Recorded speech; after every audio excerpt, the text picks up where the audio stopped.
have to take that in and feel. This week, the Department of Veterans Affairs Secretary David Shulkin was in Miami Beach to talk about his plans to revamp the VA. Dr. Shulkin said he's most concerned about the 20 veterans who are committing suicide every day.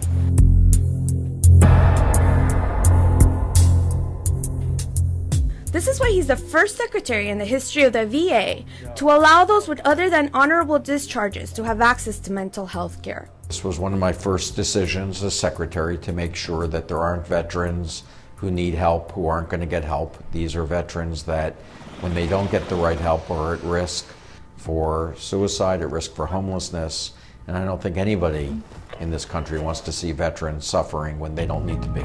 The president's budget is requesting $186.5 billion to help fix the VA.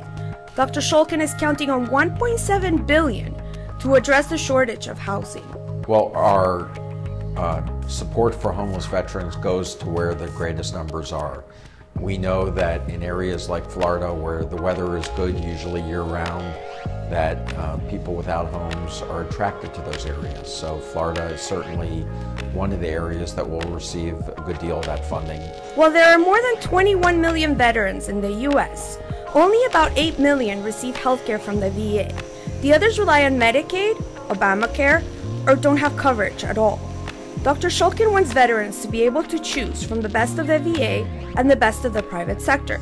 He'll be working on forging new partnerships to make it happen. In order to deal with so many of the issues, homelessness being one, suicide prevention being another, is that as much as the VA is doing, it needs help from the local communities and from organizations in the community. Dr. Shulkin has a vision for the Miami VA and has already started a partnership with Miami Mayor Tomás Regalado. Well, I think in Miami there's a lot of great programs and services that we have, and we want to make sure that we continue to support them.